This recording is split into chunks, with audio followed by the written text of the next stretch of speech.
Welcome to the FSF PopCast live show. Hello there, kids and cadets. Welcome to the FSF PopCast live show. I am Tim. I'm your host, and of course, we have Ben and John with us here tonight. And we are going to have a intellectual, as intellectual as the three of us can possibly make something. Absolutely, 3 halves of a whole idiot. That's right. We are the 3 raccoons inside of the coat. Okay, here's the real question. Who's the middle raccoon? Well, someone's got to be the legs. Someone's got to be the head. Who's the middle raccoon? I think John, because I'm pretty sure I'm the legs. I think you're at the top. We're going to just go by size. So I have the charisma to make people believe we're an actual person. Okay. Yes. So I don't have the body strength to carry the 2 of you, so that makes sense. That's kind of where I was going with this. I'm like, I guess I'm the legs. I'm also the smallest. The 2 of you are like Tim. I think you're like 6 foot something, or no? You're a big dude. Yeah, you're 6'3". Huge. It makes sense that you're the legs. You're the foundation. Yeah, I was just going by sheer size. I'm like, yeah, I'm 6'3" and not a thin mint. So, I will be blown away in a decent enough breeze. Hey, Brandon, how you doing, buddy? Glad to have you here with us tonight. Our topic for tonight, eventually we'll get into this, is the topic of the Netflix problem. So I'm sure you guys have seen on the news, has been reported through, and it's been talked about over social media for the last few days about the problem of Netflix offering to buy Warner Brothers and HBO. So there's a lot to talk about here. There's a lot to unpack. Hey, always glad to have you. But yeah, so there's a lot to unpack. Now you saw this slide in the introduction, but we want to say thank you to everybody who's listening and or watching to this episode, and also to our show partner Level Up Sabers, because they are the only lightsaber guaranteed to be better than a stick. Not to mention that they're run by one of the greatest dudes in the lightsaber business, Master Allen, a true fan of the geek community, and he tries real hard to upbuild, not like some other douche nozzles who are selling a really crappy saber. On that note, oh no, hang on. If it's gonna get into like a whole other thing, I was gonna say Master Allen also lives up to the master status. I think they're yes, he does. Yeah. Like a 7th to 9th level black belt or something like that. Oh yeah. He's definitely. Yeah. I wouldn't mess with him. They're terrifying, but in the most cuddly kind of way. It's like when you He's see a bear and you're like, it's so cute, it's so snuggly, but it could kill you. Yes, that's Master Allen. But funnily enough, you can also go to his website, go to their YouTube as well, and you're able to get for free their lightsaber lessons. And I've actually used some of those lessons against our LARP nerds, and I have beaten people with lightsaber tactics and techniques in actual sword fighting, which is hilarious. It's great. Hello there, Galactopon. Lucas, how you doing, buddy? You haven't missed anything yet, bud. We're just getting started. We're saying hello, reaffirming to everybody the importance of buying from Master Allen at Level Up Sabers. And well, hello there. I'm assuming this is Janice. I think it's Janice. Life with Derek. I'm pretty sure. But yeah, hi Janice. Well, glad to have you back here with us. So tonight we're going to talk about the Netflix problem. But before I had a small story.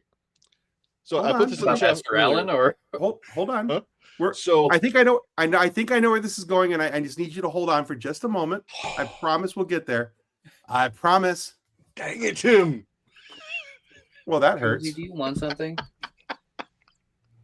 That one hurts. Wow. He's not that old. Wow. Hi, Josie. Wow. Now I feel like Owen Wilson. Wow. All right. So I got a couple movies I need to promote here real quick. Right. So let's get the business out of the way, and then we'll jump into some stories. Okay. So if you guys haven't already, go to fsfpopcast.com/contact. Sign up on the contact me screen, and you'll have opportunity to win free DVDs, free digital codes, and you'll have opportunity to win some really cool stuff. Take advantage of that if you haven't already. So, all right. So here's the thing. Brandon, have I told you that you're one of my favorite people ever? But if I haven't, here we go. All right. So first up is a movie called Regretting You. When life pulls you down, love lifts you up. Watch Regretting You on digital now. Now, here's the thing about this movie.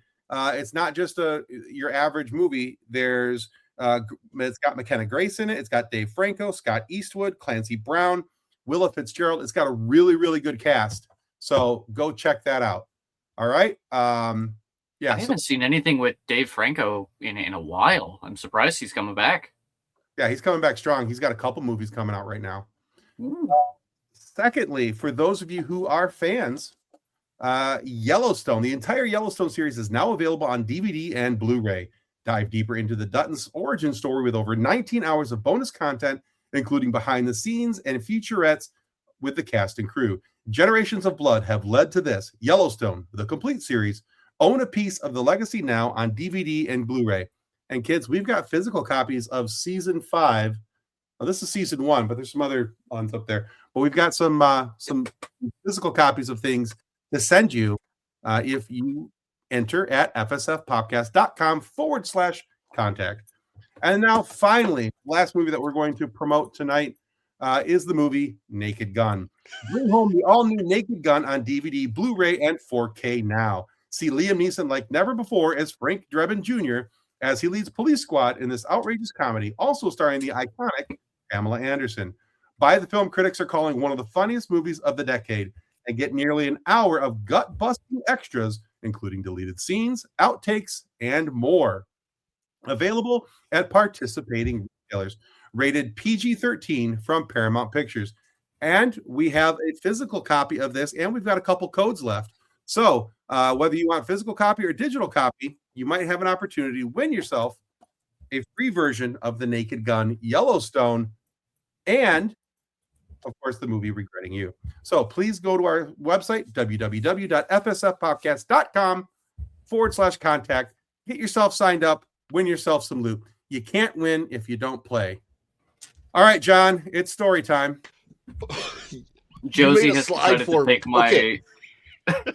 Josie has overtaken the Ben. Yeah, Josie's taking my spot, so I'm just going to leave. Josie's going to be the commentator today. Oh, boy. So, okay, she's laying down. Dingle Splat. What's the deal with the Dingle Splat? So, I watch YouTube on my TV in the living room, right? Okay. As civilized people do. And autoplay is left on. And I'm not really paying attention. I was watching this video, that video, and had to go do something, come back. And there was a video by some person who shall not be named on this show promoting his lightsabers. Oh. And so my 7-year-old, wait, is he just ripping off level up sabers? Yes, he is. Let's go. Dingle Splat. Like, yeah, I told you how much I love that kid. I absolutely love that kid. So we're not going to be saying Carabast or what the Criff or anything like that. We're using Dingle Splat as a family-friendly, well, whatever you want to call it. Other people, we can still say Carabast when we're trying to use other words or frack or things like that. That'd be absolutely. But I think we could start an internet movement to just have him universally referred to as Dingle Splat. I'm good for it. And just in case you're wondering, I will say his name. His name is Star Wars Theory, and he's a dick. So, there. He's a Dingle Splat. He is now a Dingle Splat, yes. No, he's about as worth as a Dingleberry, so. See? Exactly. That's where I was going with it. Hi. Can I help you? Can I help you? I'm trying to catch up here. Went a little too far back. Yeah, absolutely no worries, Janice. I'm just giving you a hard time. We're all good. Leave that alone. We're role models. That's not for you. We got to talk about the choices you make, but yeah, we can talk about role models. I love that. Not me. What the hell? Ooh, more Toy Story 5 updates. Nice. So Brandon is a huge Toy Story fan, and I get a lot of cool updates from him about Toy Story, things that I haven't caught. And he's like, "Hey, did you see this?" I'm like, "No, thank you for sending me that." So he sends me a lot of cool stuff about that. I understand. I understand why it's happening, which is also to the same topic that we're going to be going into. Toy Story 3 and 4 both had wonderful endings and they were done. Why are we making more? Why are we making more? I don't understand. Because big kids like me want more.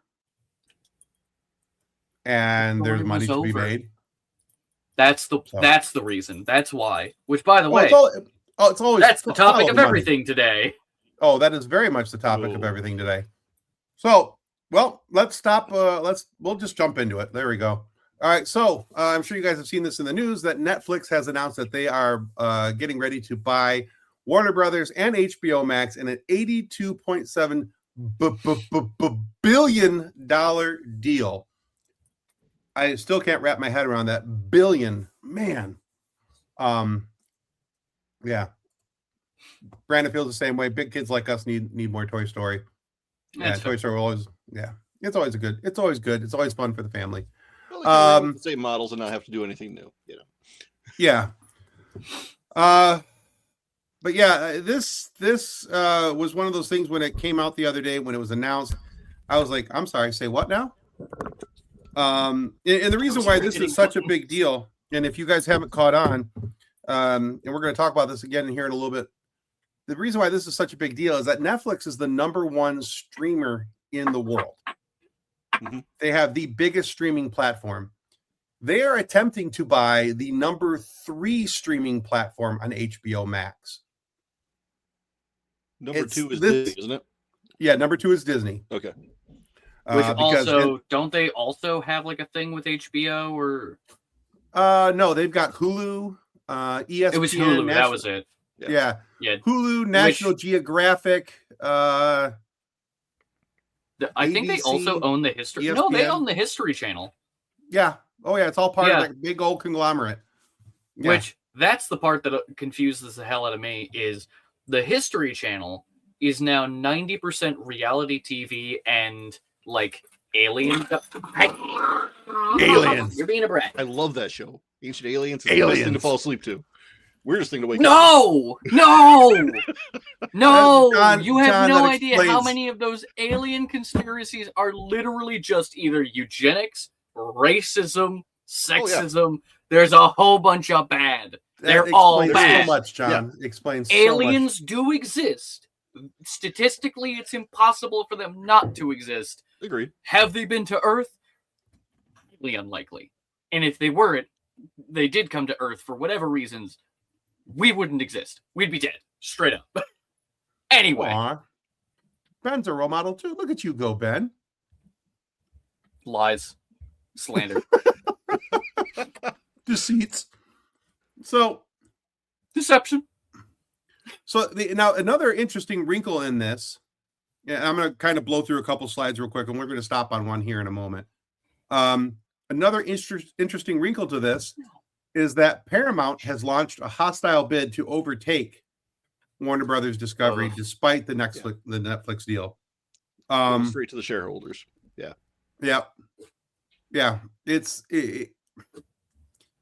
And now we don't talk a whole lot of politics on this show, but we all discussed this beforehand. It's inevitable that some level of politics are going to come into this tonight because it is it is intertwined. It cannot be avoided.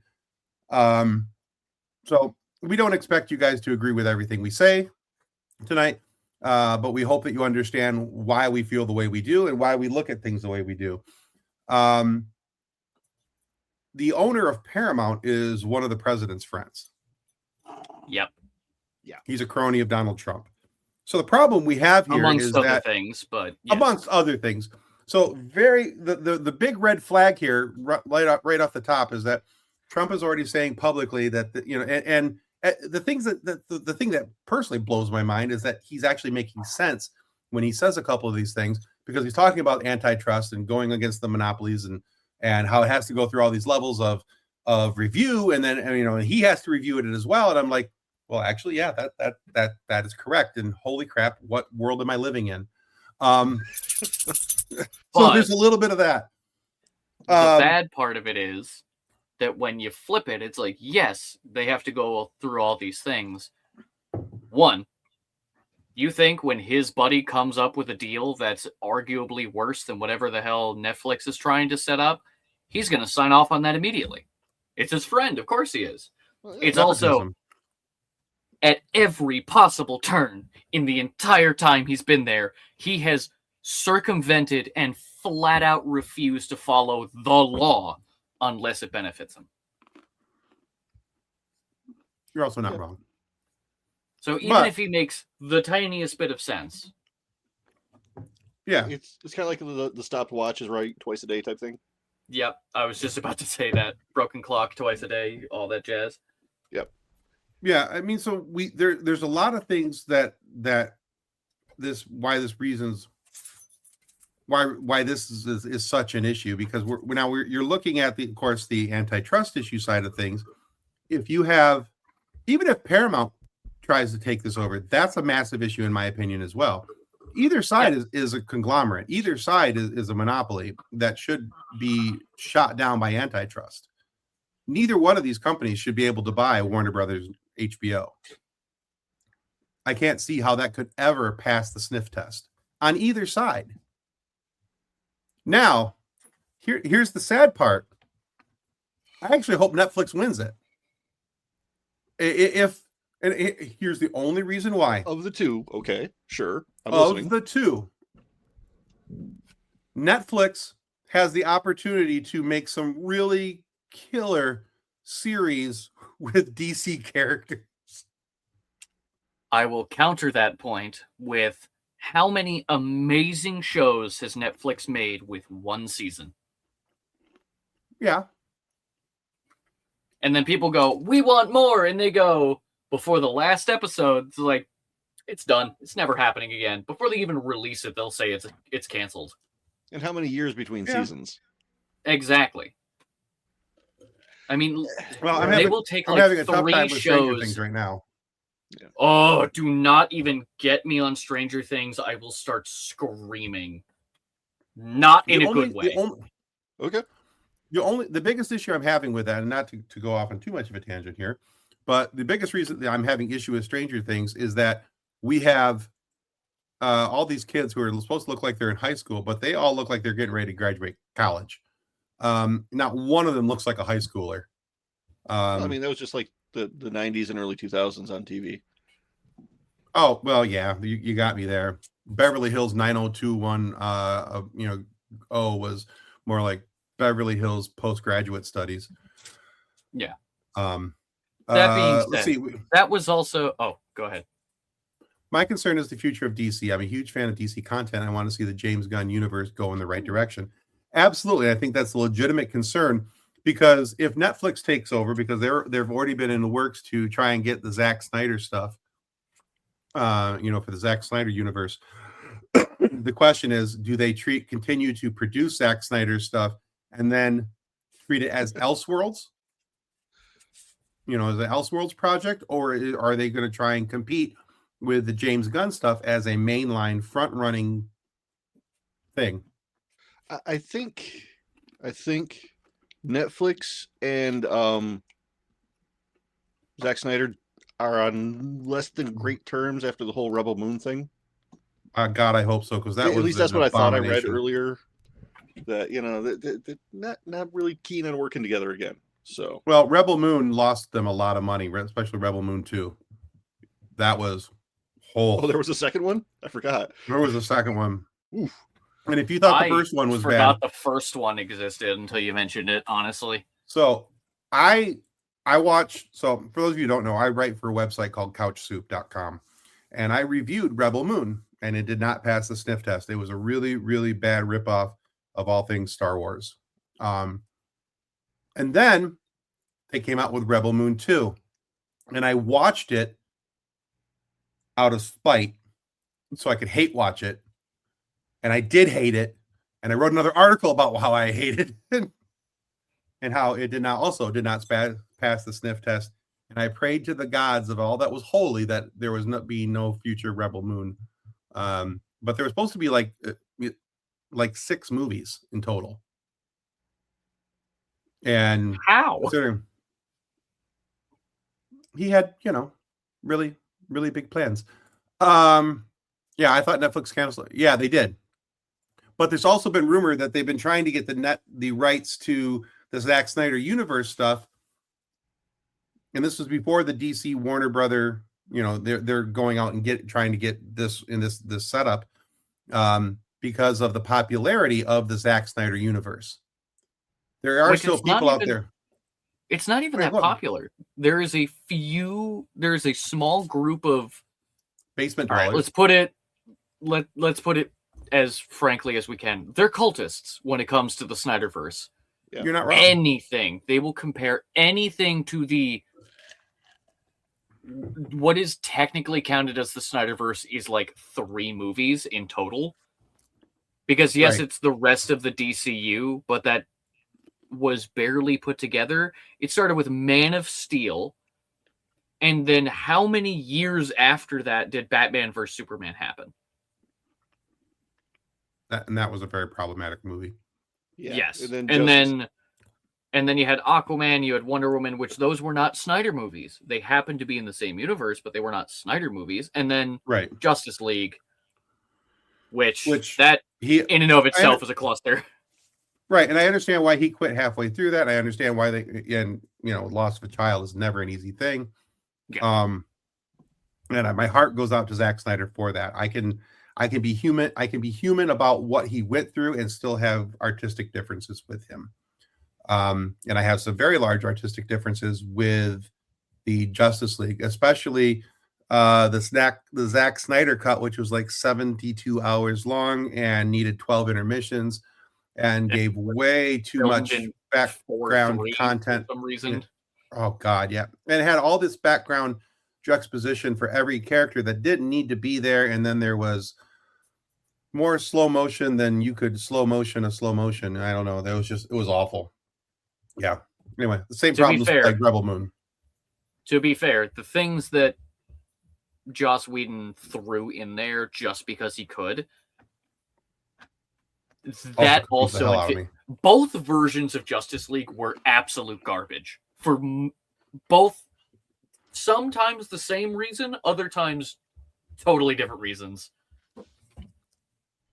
But one of the things I'm terrified about when it comes to Netflix buying it, one of the things that I'm scared about, especially with DC with Netflix buying it, is if they do go into the Snyder Bro verse and everything, what does that mean for the stuff that they are already planning for DC, and how much of it is going to get cut? Look at what happened to Batgirl.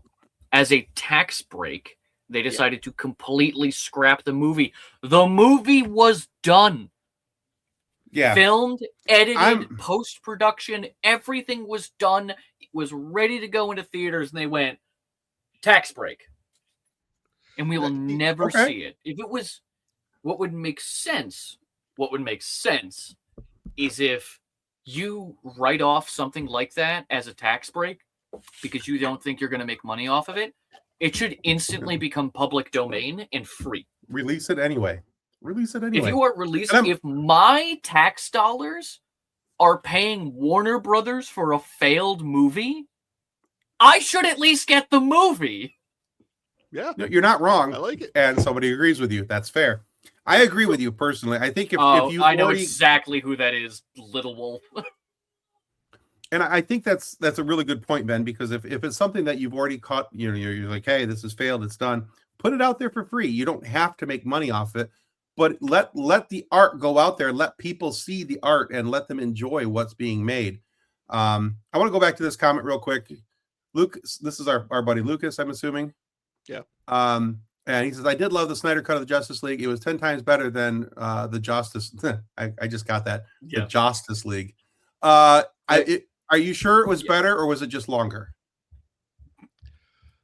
I will admit, though I am furious at both movies, I liked the Snyder version better. I did too, actually. At no point did I think it was a good movie. Let me put it that way. I just thought it was too long, and I thought there was too much context given to, there was definitely some CGI issues with the mustache because he was also filming Mission Impossible. So with Tom Cruise, everybody's favorite actor.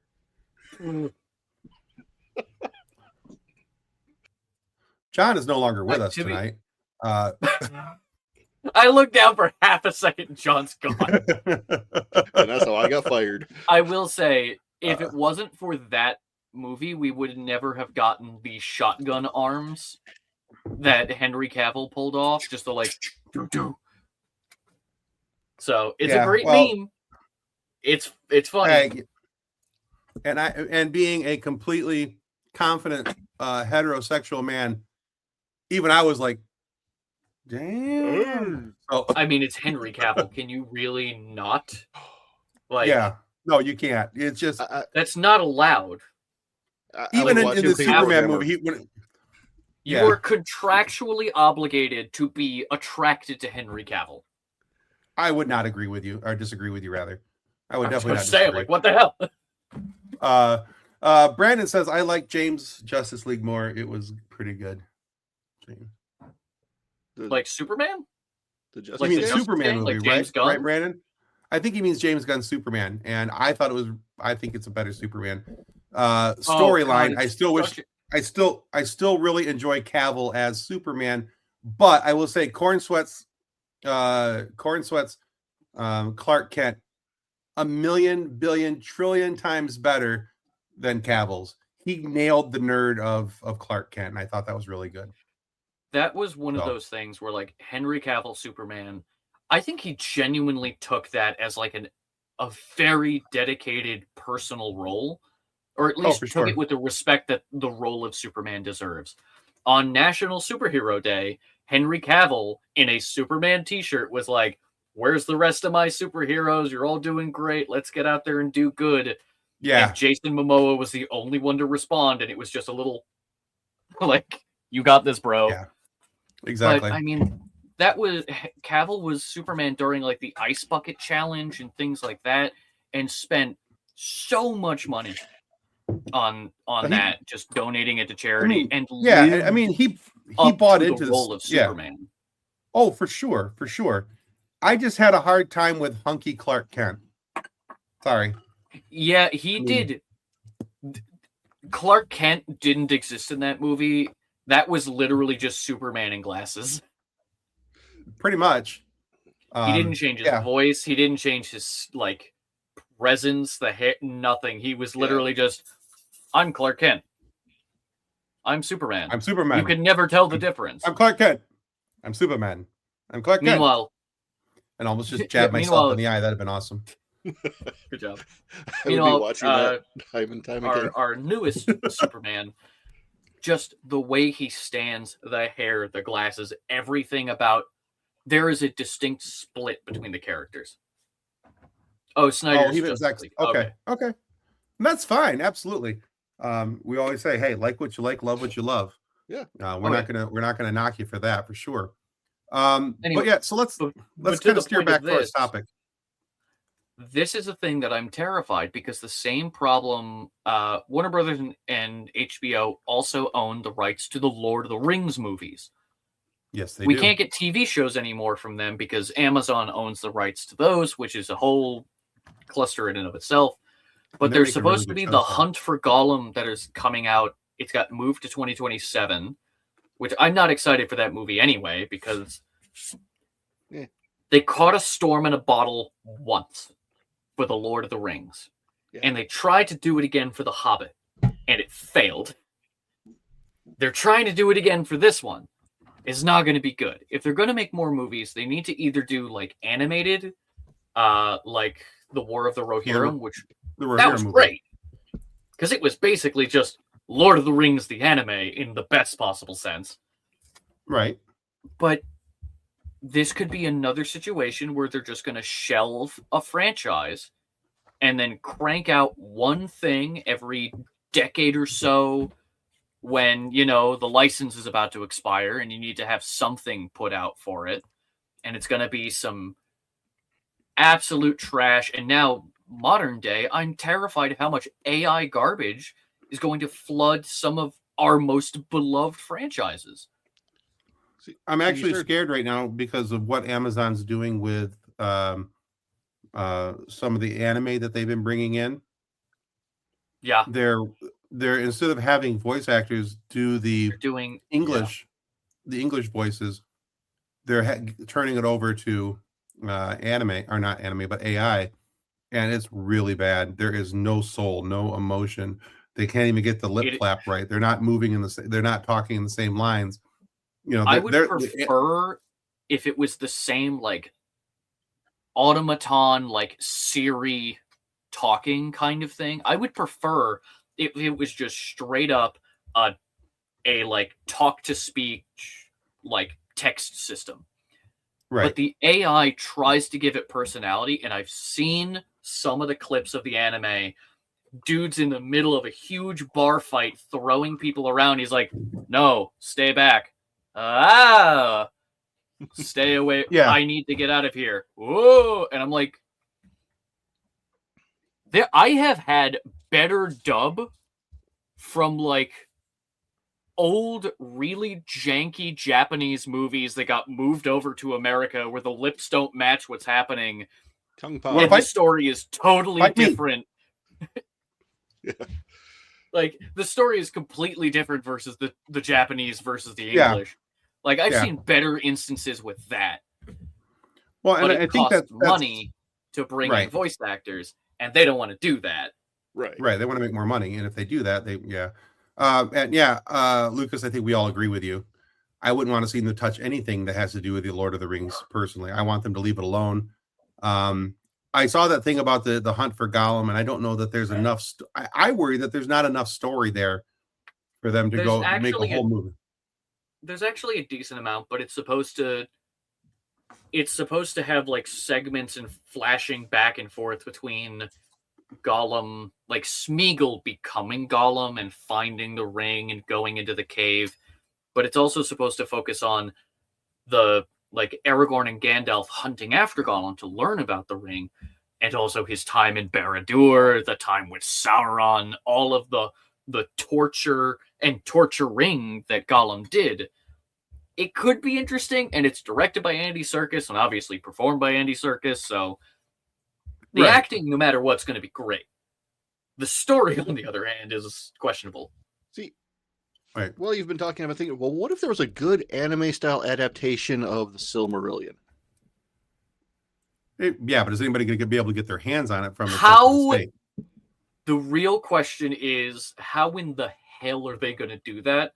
Because the Silmarillion has more information in it than the entirety of the Lord of the Rings books. Yeah. Like, it's a smaller book, but that's because it's a bunch of short sections of all of Tolkien's writings. Uh-huh. Yeah. So you have a 1,000-episode anime series.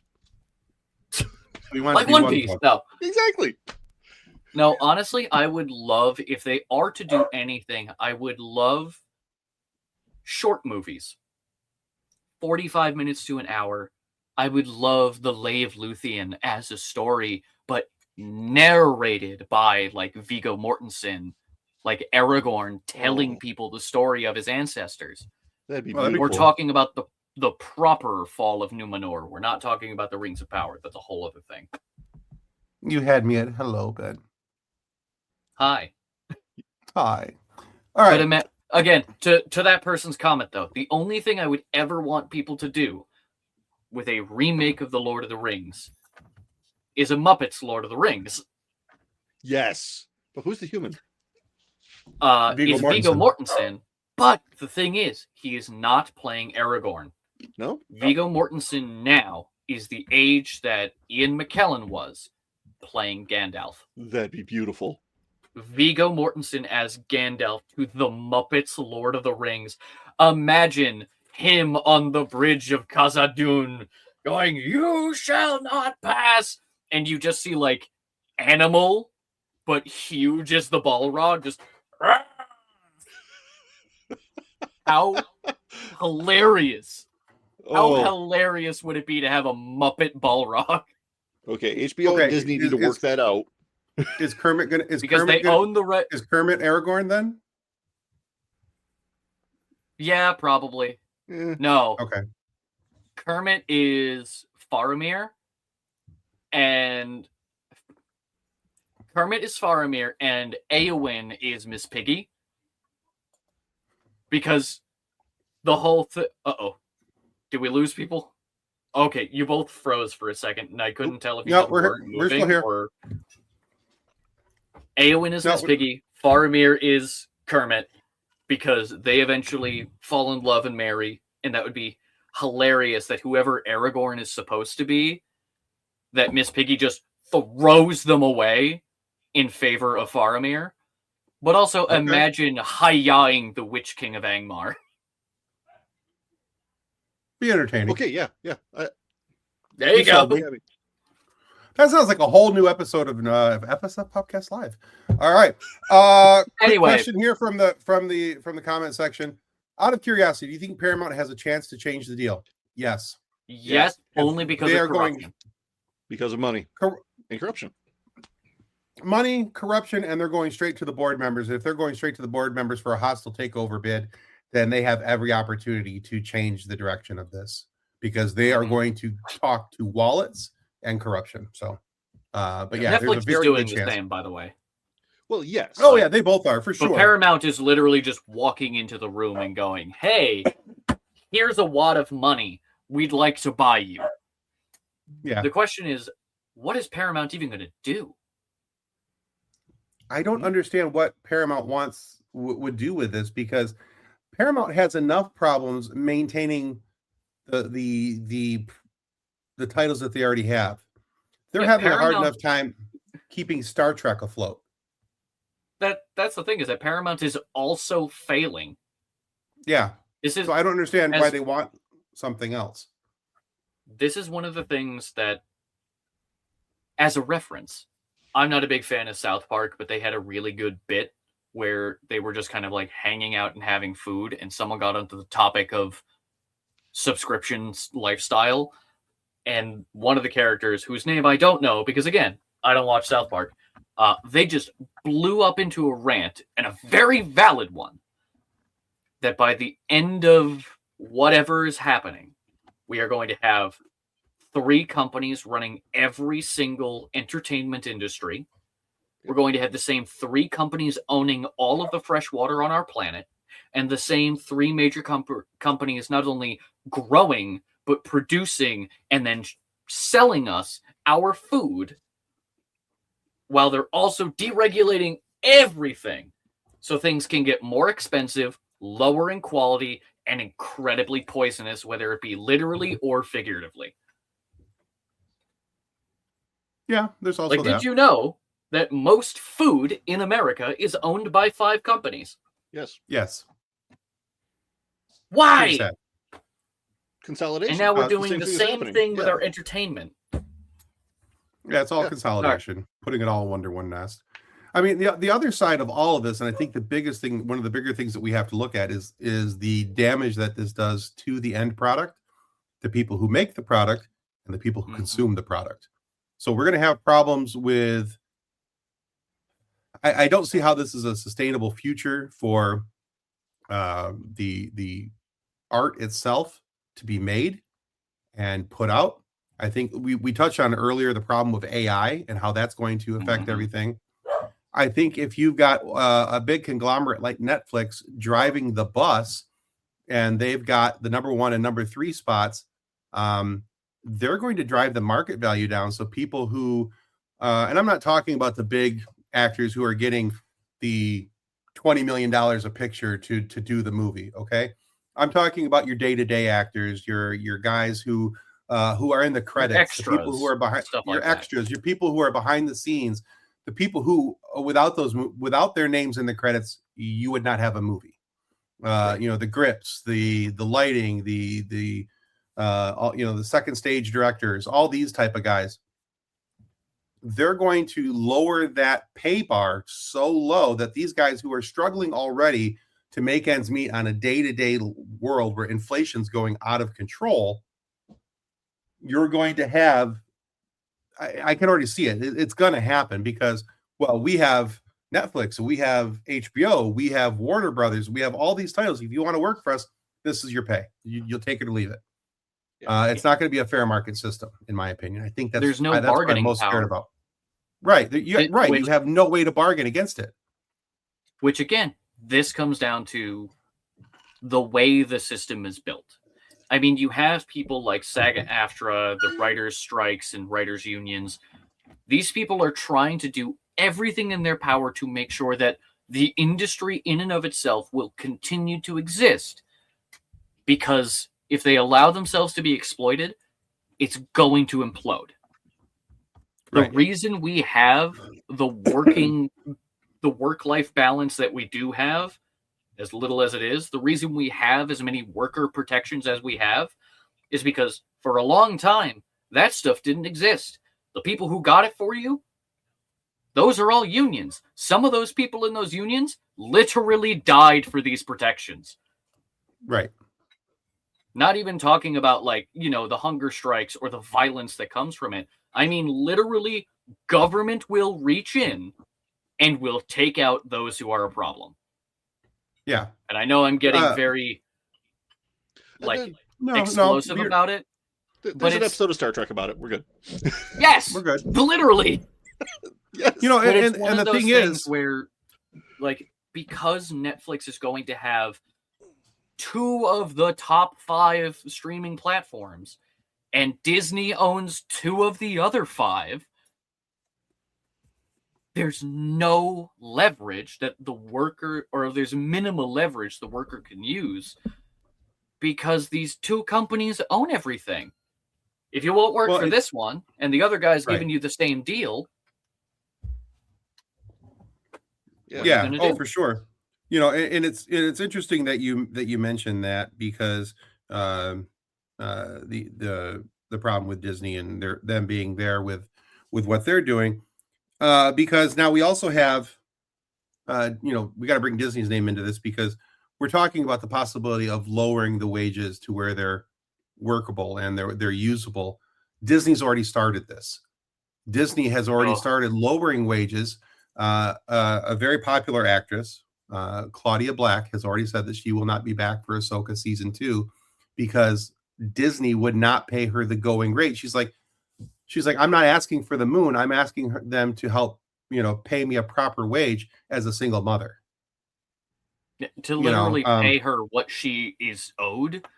Because not only was she a character in the first season, therefore coming back in the same way that you should get a raise in your job, you should be getting more pay. But I think they were actually, if I remember correctly, they were offering less money than what she made in season 1. Not even like a going rate, but like an insulting rate. Yeah. Yeah, she it was a lower rate than what she had already received, and she was trying to negotiate for that to come back to her just at what she was already doing. And I mean, this isn't like somebody who's an extra on anything. And I mean, she was in Farscape, she was in a whole lot of Stargate, the movie Pitch Black. She's been around, and she's been a very popular actress for years and years. And so it's kind of hard for me to go, how, you know, and I see her point. It's kind of hard for me to go, how do you get to that point where you're like, yeah, you did a really good job in season 1. We want you to come back for season 2, but you did such a good job. Here's less money.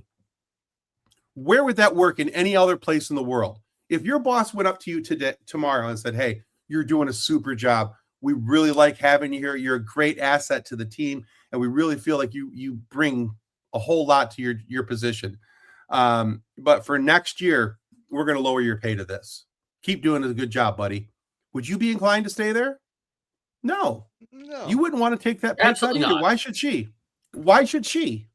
Right. And, you know, I saw a whole bunch of people online just like absolutely thrashing her and trashing her for you know, being a stuck-up celebrity. And I'm like, that's not the case at all, kids. If you have like a doctorate in a particular field and I'm offering you minimum wage for a job, you're going to find that insulting. This is another thing. Okay, to preface this, Tim is the optimistic one here. John, you are mostly neutral in this regard. I am the incredibly loud pessimist who's so angry about everything that's happening. If you couldn't tell, I'm just screaming at this point. Propaganda. It works, and it works horribly. All of these people that are going, they don't deserve what they're getting paid. Those are the people that have been brainwashed by the people who are in power, saying, this is the same logic behind money doesn't buy you happiness. The hell are you talking about? Money buys me a home. Yeah. Money buys me food, clothing, warmth, shelter. Security. Money runs this channel, which I love doing, which I can't do because I have to work and make money. It is these people with all of the money are telling you you don't deserve money, or that insert other people don't deserve money, because if you two are fighting each other about how little you get paid, you're not paying attention to them shoving wads of cash in their pocket. Yeah. Which is why we need unions and why we need people coming together in solidarity, because it helps. It literally changes the fabric of the country for the better.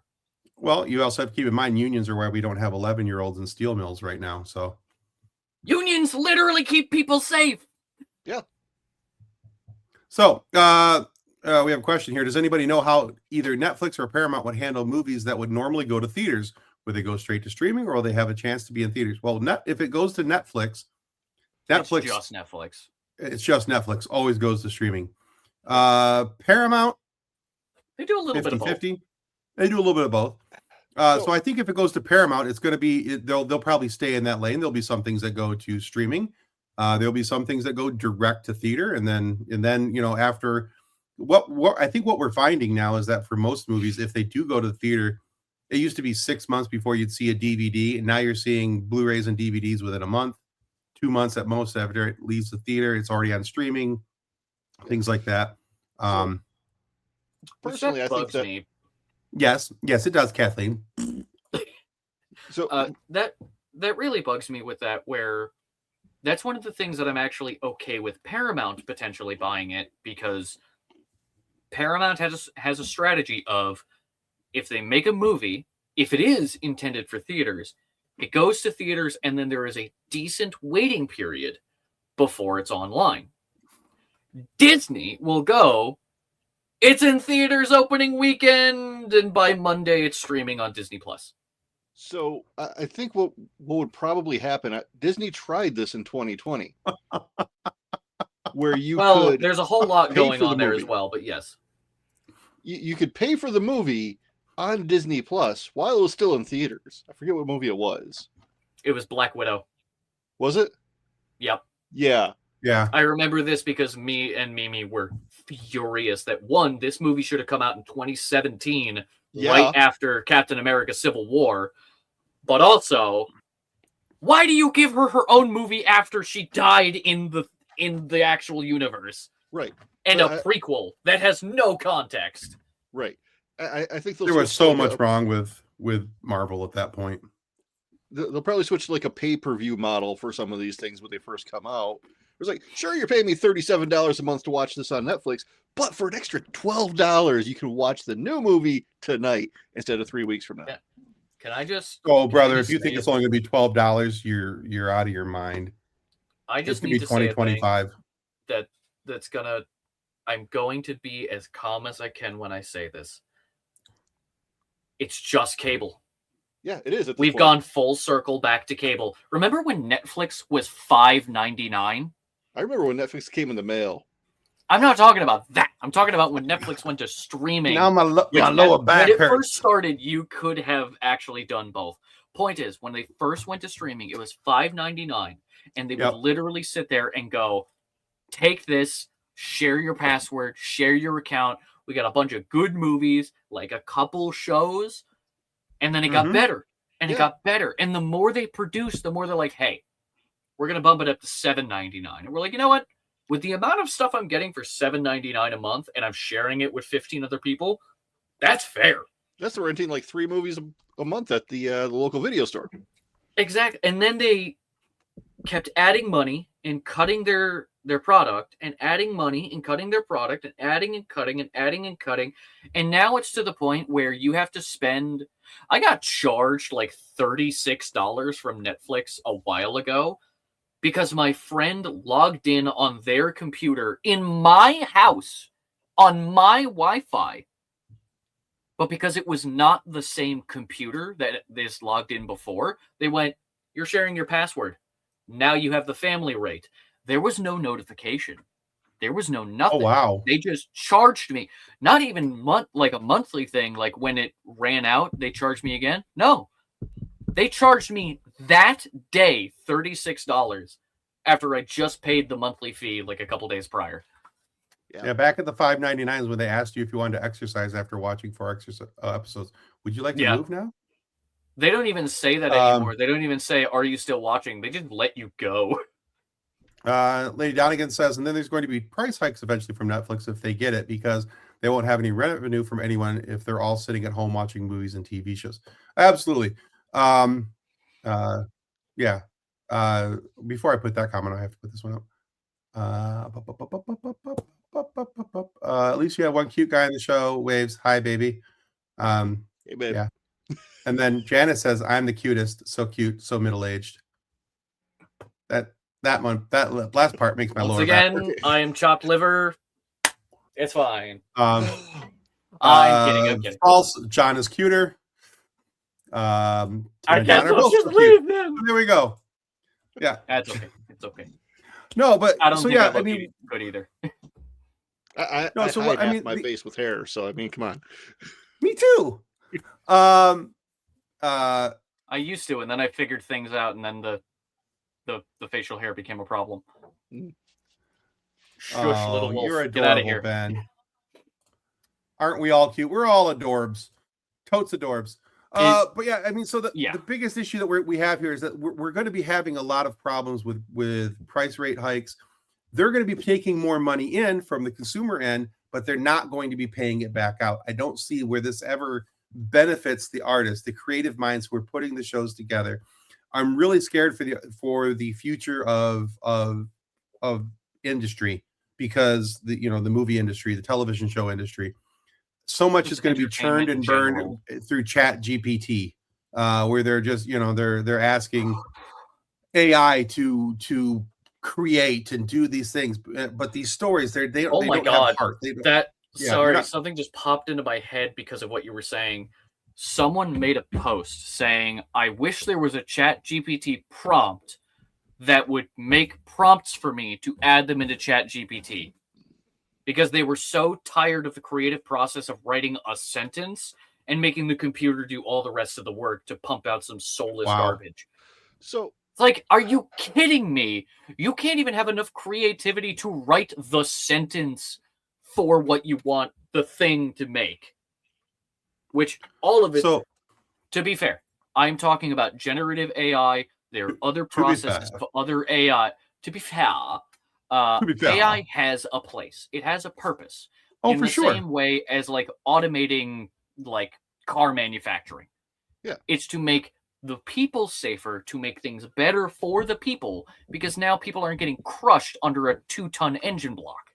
Yeah. All hail the robot overlords.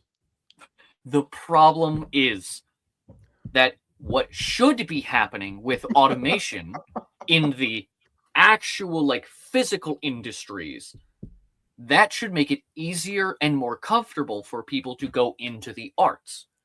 Yes. People should be able to, where if someone gets their job automated, they should sit there and take it as the greatest thing ever, because now they can pursue their dreams. But we can't, because when you lose your job, you just die. Right. For the most part. Yeah.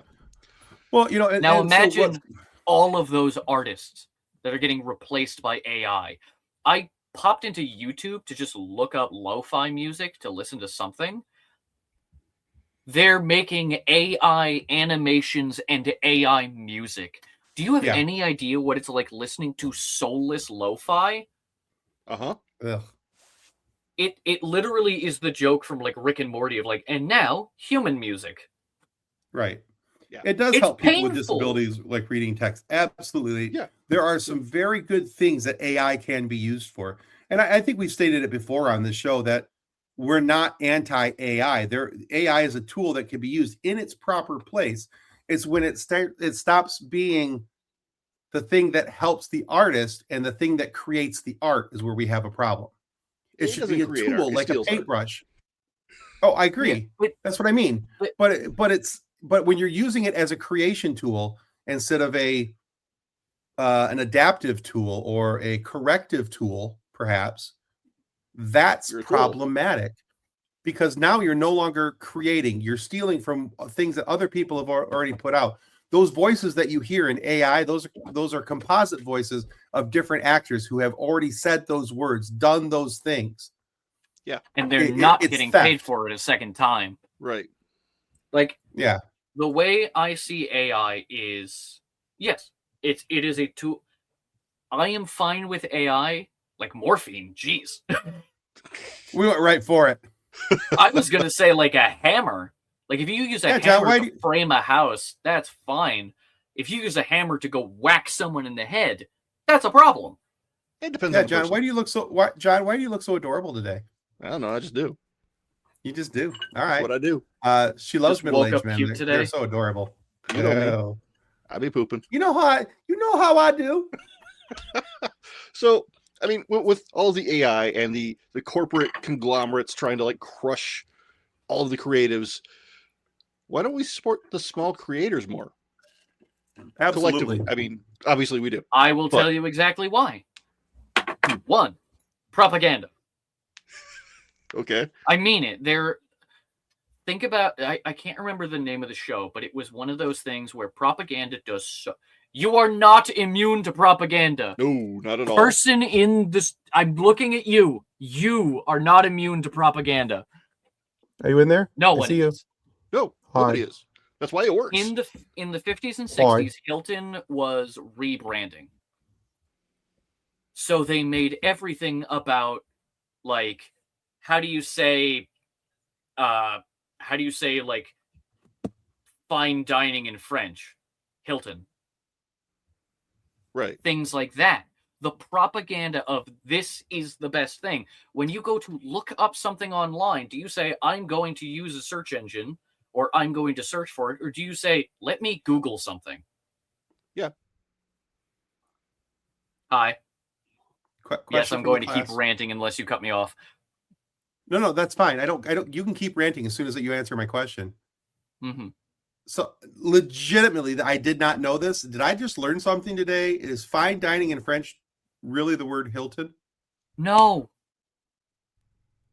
Okay. All right. Good. Because I was really, really, really scared for the future of humanity. Oh. Okay, for everyone watching, Tim just rolled a natural 1 on their intelligence check. No, I'm just making sure that we don't get Paris Hilton over there looking at going fine dining going, that's hot. So no, it's literally, the joke is like, how do you say cheeseburger or hamburger in another language?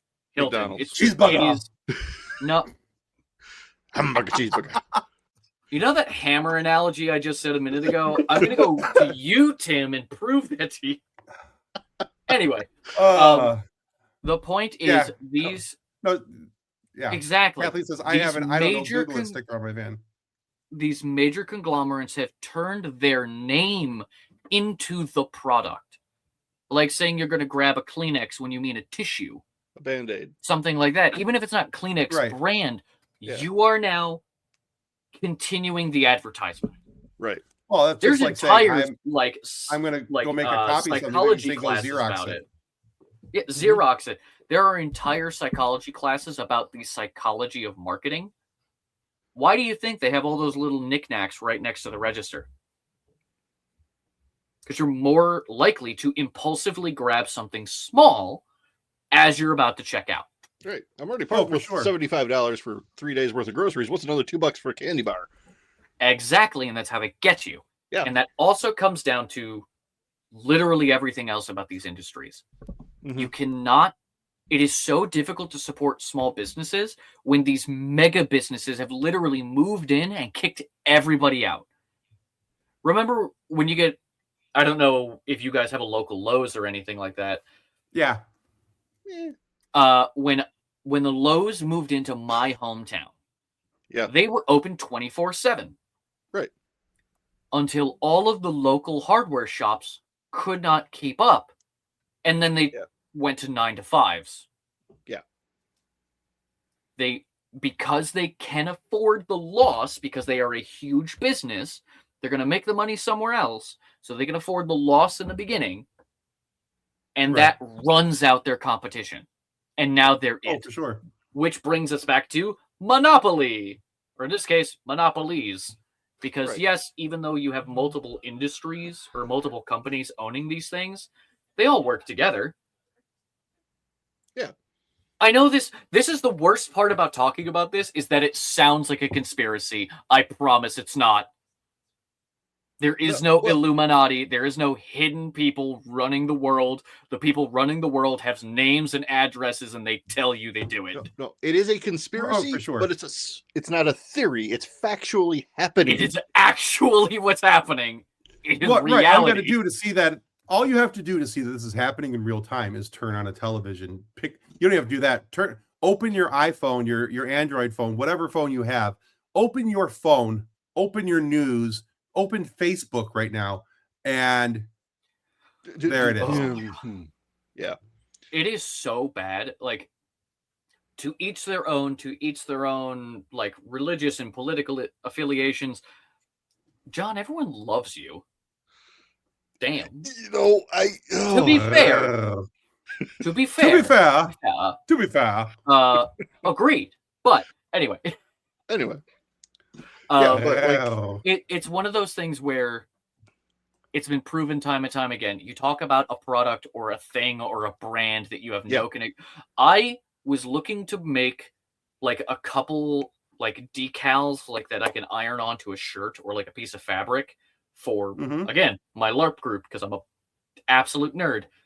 And we love you. I was looking to make like a stencil design. I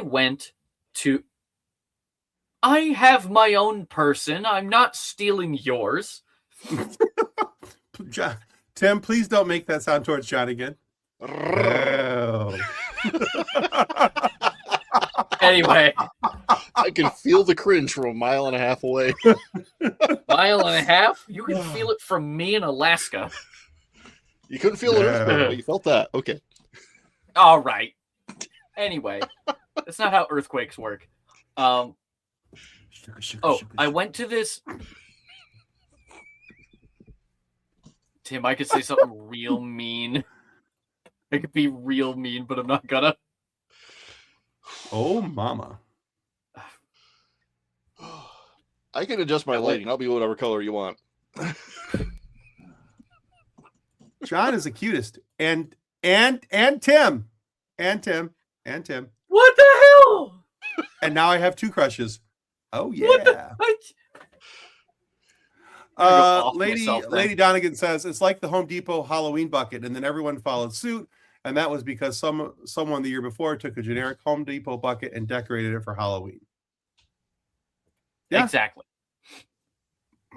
But the way that the system is built now, I went to this one place once to find out how much it would cost to print a bunch of these, like, just little decals and whatnot.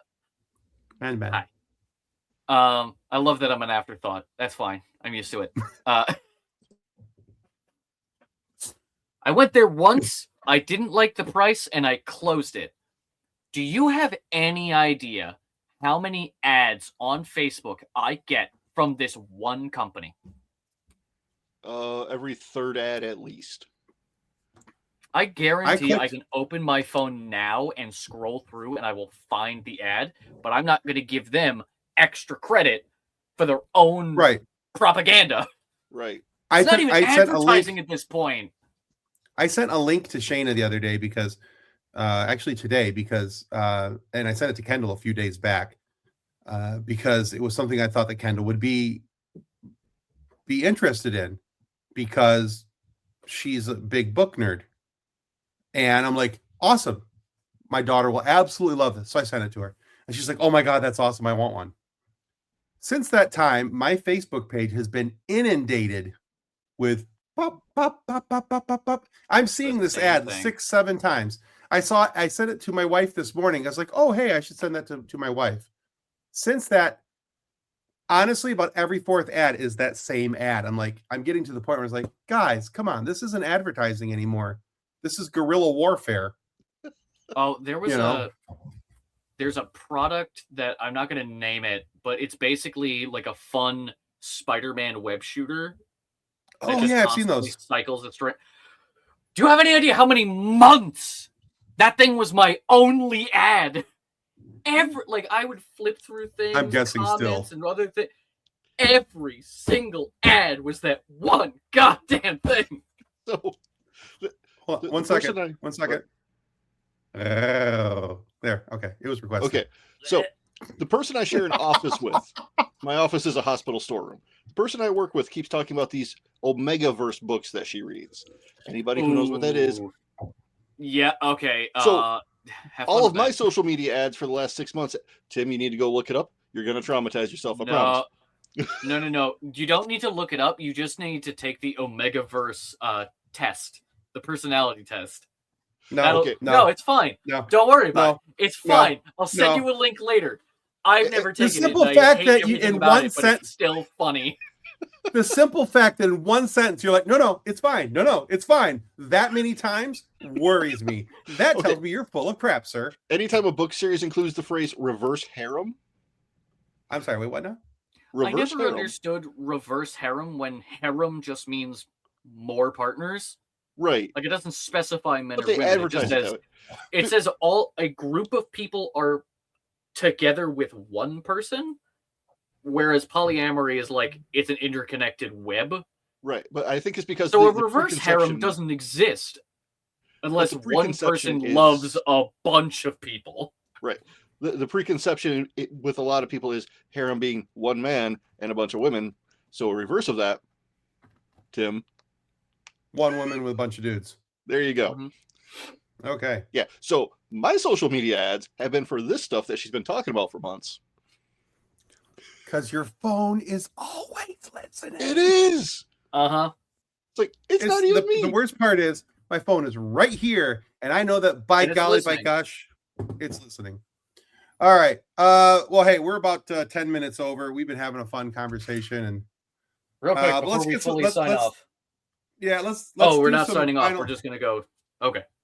Yeah, we got a couple more minutes here that we need to get, but let's kind of wrap up this topic a little bit as much as we can. I mean, there's only so much we can do.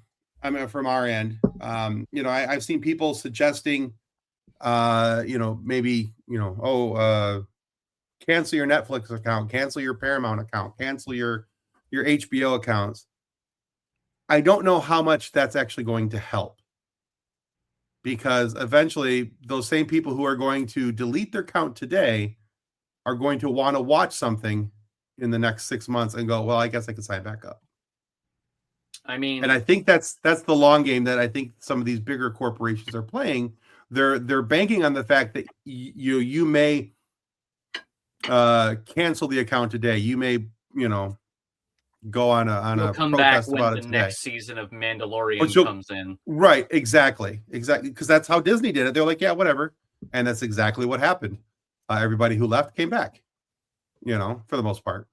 But yeah, I believe there is a wonderful person who they said an incredibly intelligent quote of,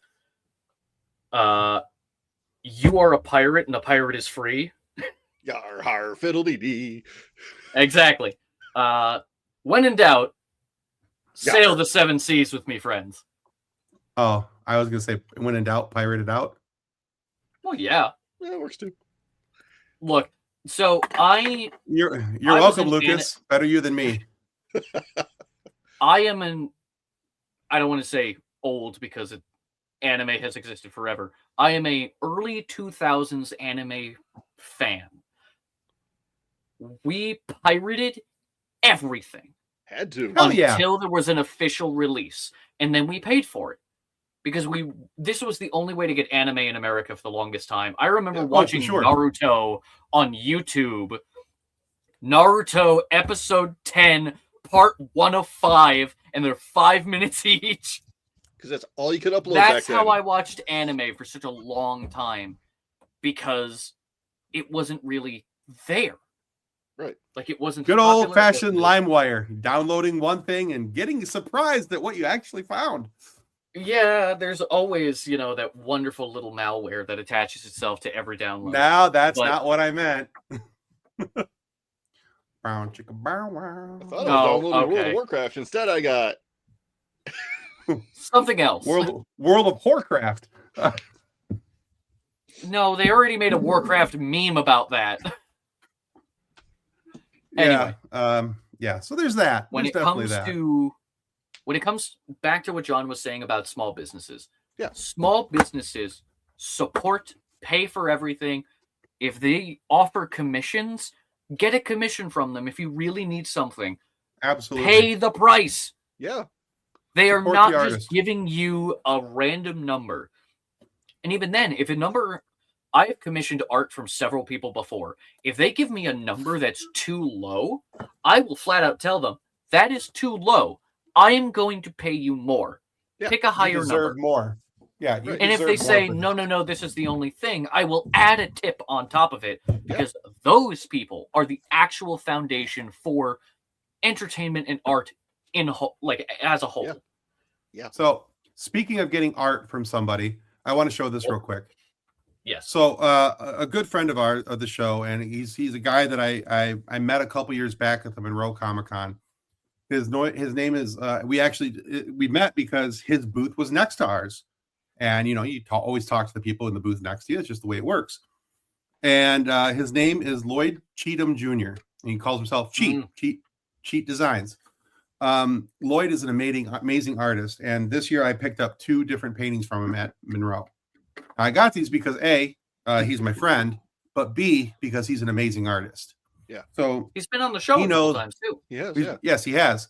He's an amazing artist. This is the Cad Bane he drew for me. Oh, Nice. that looks so cool. It's like extra Western compared to just like the Yeah. Star Wars level of Western. Yeah, it's amazing. The detail that he puts into his art is really good. I I bought also love that how one, it's all black and white except for his blue face. except for his face. So he gave me I bought that one from him, and I don't have this one framed yet. But then he gave me this, a Western Spawn. Ooh, Nice. that's great. I love the hat. And Lloyd has about 4. I think he's got like 4 different commissions available. If you look up Cheat Designs or Art by Cheat on Facebook, really just go get something from him. He has.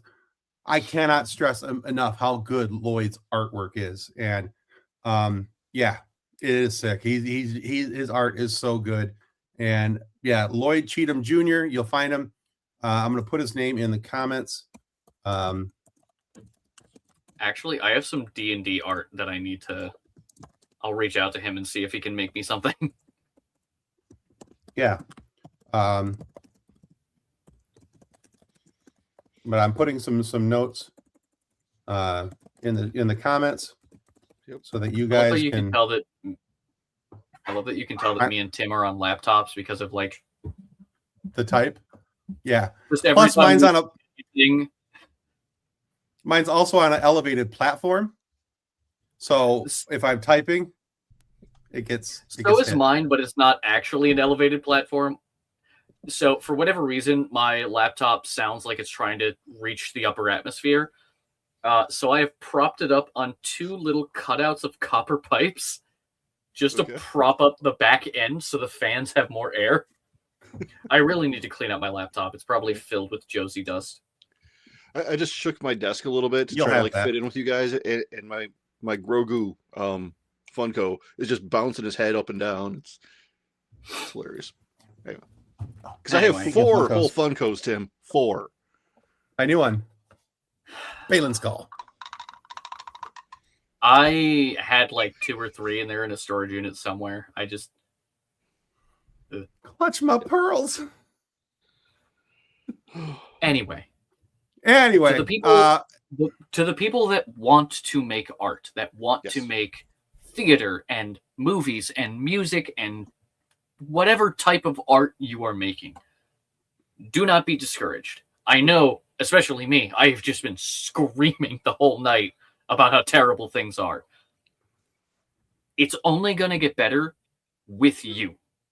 Yeah. With your And art. there are people with out there who your want to whatever. support you. Right. Exactly. Yeah. There are people that will support you. There are people that will be fans of you.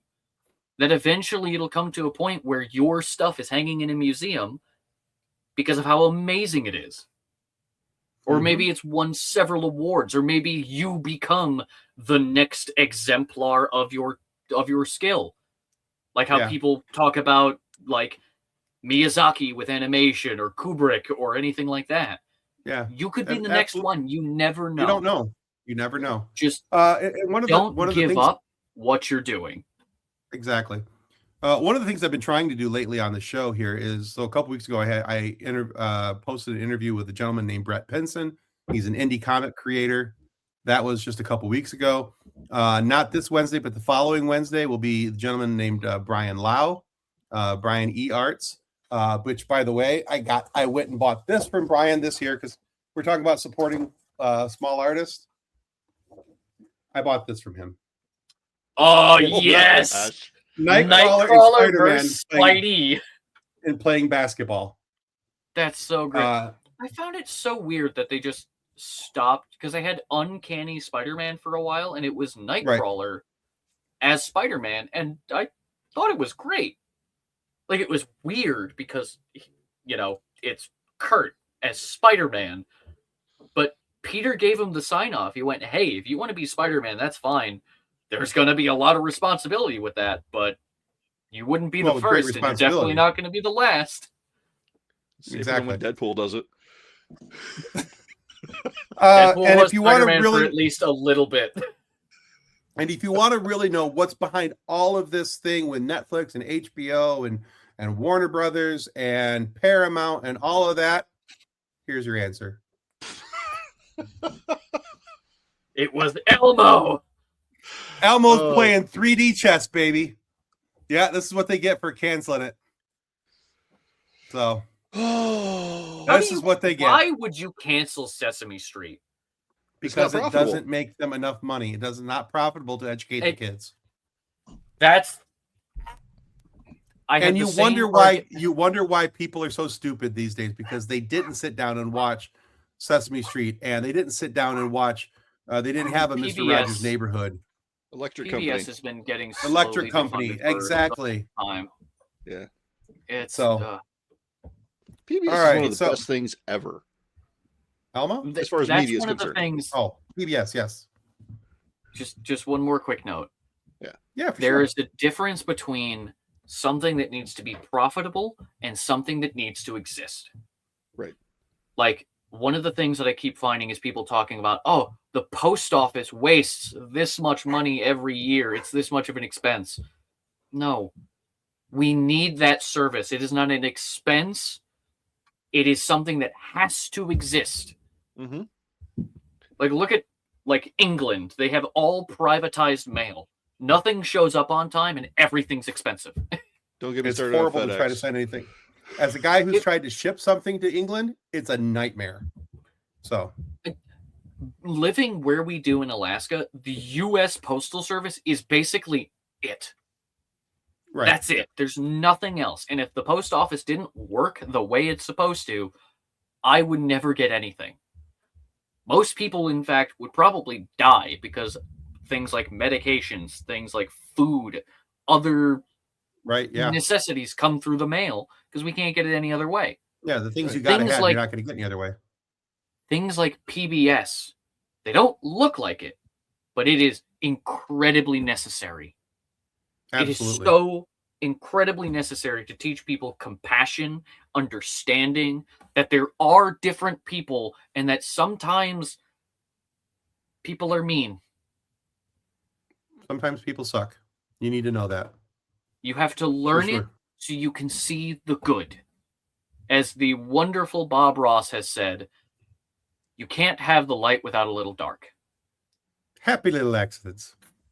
Well, happiness is the thing that was sad about that quote is that when he made that quote, the continuation of it is, I'm going through a little bit of a dark time myself. He said that a few days after his wife died. Oof. I didn't know about the second half of the quote, to be honest with you. Whew. Bob Ross That puts a whole new spin on it. says Wow. the world will be brighter. Experiencing the loss Sometimes- of his better half. Gotcha. Yeah. Ow. Another thing when it comes to Bob Ross, he always gives a happy little tree a little friend, because everyone needs a friend. We all need to work together in solidarity. You have nothing to lose but your chains. Anyway, All right. Well, I hate So close to well, the like I Sith said, code on that one, but anyway. Yeah. All right. I hate to wrap this up, but we kind of got Karl to. Marx. Yeah, I know. So, Karl Marx is a so That's a totally might be- different you never know. conversation, not suitable for this show. We can do that later. oh no, we could do that on this show later. So, Bob Ross is an icon Join of us unending for optimism. yes. You can join us for Communism Breakdown. Yeah. All right. So this week on FSF PopCast, if you haven't caught it already, is the 4th visit by this person. He's the league leader in visits to the FSF PopCast, and that's our interview with Joshua Pruitt. He's one of the head writers of I Phineas love and this Ferb. man. Yeah, he's amazing. He's the only person in Hollywood history to write for Mystery Science Theater and Doctor Who. Not many Americans get to write for Doctor Who. He's now writing his 3rd story for them. 3rd. The second one's in production, and he's writing his 3rd right now. Ooh. So not only did he do a really good job on his Waterworlds project, they're like, yeah, come on back and write some more for us. But he has got an amazing book out right now called Euro and the Argonauts, a.k.a. the best book written about a kid named after a sandwich. And it is just absolutely gorgeous. I love this book with all my heart. It's YA. It's a young adult novel. And if you're like, oh, it's young adult, you don't even, okay, if you don't want to read it, listen to the Audible version, because oh my God, the narration on this is so good. Like, I can't give this thing enough chef's kisses. It's fantastic. And I learned a few things. In this book. Like, number one, I did not know that there was a Hercules and a Heracles. I always just thought both Roman and Greek mythology was both Hercules. But no, they appropriate the Roman god into the Greek mythology. Anyway, but that's all explained in the book, and there's a lot of fun. It's fun. It's factual. Anyway. Josh is awesome, and his 2026 is about to be insane. He has got so much coming up that he cannot talk to us about. But he's a New York Times best-selling author. He is a Emmy winner, and he is awesome. So please go check out Euro and the Argonauts. And he's got a couple of really cool Phineas and Ferb comics coming out at the end of this year. So check that out. And now on Wednesday, following up an awesome interview like the one with Josh Pruitt, had to make sure that they went back to back with something cool. We got Robert McNeil, the man who played Tom Paris from Star Trek Voyager. Robert has become a director these days. He doesn't do a whole lot of acting anymore. But instead, he directed a ton of the series of the episode Chuck. He did almost all of The Gifted, the Marvel series, and he did a good portion, and he's one of the executive producers to the amazing show called Resident Alien. And so we had a really cool conversation with him about his origins, how he got started, about his time on Star Trek, evolving into becoming a director, and how his Star Trek life affected him moving forward as a director, and the story of Resident Alien, a whole bunch of stuff. Robert's a really cool guy, and this is, I really, really enjoyed this interview, and I think you guys will too. So go check that out. But yeah, that's all, folks. That's it. That's the show for tonight. I am so mad that I missed that interview. Of Voyager, my favorite character was Tom. Yeah, it's pretty cool. His view of Tom and the evolution of Tom over the series, the time of the series is pretty interesting. Oh, hey, Brandon. Yeah, quick Toy Story 5 updates. There's a rumor that Buzz and Jesse are getting married. Okay. And Woody will have a bald spot and a bandana as a cape. Interesting. How does that work if his hair is plastic? It gets worn off.